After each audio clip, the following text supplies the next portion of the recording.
Si vous parlez de Ziguinchor, tout se passe bien. C'est l'occasion de féliciter les autorités administratives qui, en tout cas, ont fait tout le nécessaire pour que le matériel soit en place.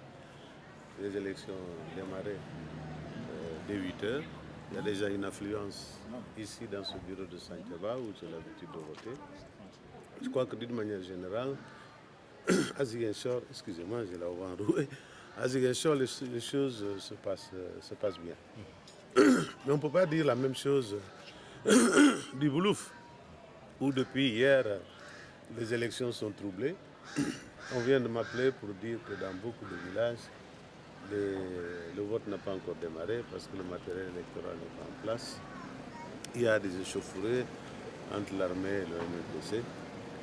C'est ce que j'ai comme information, mais je crois qu'à Ziguinchor et dans l'arrondissement de Niassia, tout a l'air de se dérouler dans les bonnes conditions. Est-ce que vous ne pensez pas justement que ça peut entamer un peu la régularité de ces élections au niveau du Boulouf? Mais il est bien évident que si le vote ne se déroule pas, ça va hypothéquer totalement la fiabilité de ce vote et entacher bien sûr les résultats de ce vote, ça c'est sûr, c'est évident.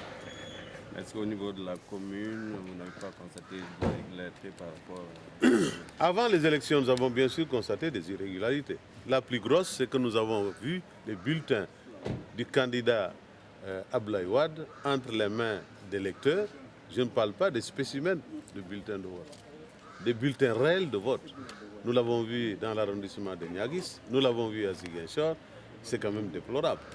C'est déjà des indices qui prouvent bien que le PDS n'a pas l'intention de voir des votes réguliers. Il a toujours ce réflexe, n'est-ce pas, ce réflexe de fraude, parce que c'est évidemment une fraude. Qu'est-ce qu'on voit? C'est en fait le pré-vote qu'ils veulent instituer. Remettre la carte du PDS à des électeurs pour qu'ils puissent la mettre dans une enveloppe et venir faire une formalité qui n'en est pas une, alors qu'ils ont déjà voté dans leur maison avant même le jour du scrutin. Ça, nous l'avons constaté à Ziguinchor. Nous avons aussi constaté l'achat des consciences, l'achat des cartes à Bignona, à Ziguinchor. Mais c'est incroyable. C'est quand même quelque chose qui est déplorable. Et ça, je le dénonce très fortement. Nous sommes partis pour des élections truquées, n'est-ce pas, par le parti au pouvoir, comme il en a l'habitude, surtout ici à Ziguinchor. Et on m'annonce de Dakar, une centaine de cars sont mobilisés pour venir à Ziguinchor avec des centaines et des centaines de personnes pour venir voter à Ziguinchor. Ça, c'est depuis hier soir qu'on m'a signalé ça. Ce matin, on me l'a encore signalé. Mais ça, nous ne pouvons pas l'accepter, nous ne pouvons pas le tolérer. Et je demande aux populations riveraines d'être vigilantes et d'être tout à fait intransigeantes s'agissant de ces fautes, ces vols de transfert de personnes qui n'habitent pas ici. Nous l'avons vu aux élections locales de 2009. Nous saurions l'accepter pour les élections actuelles.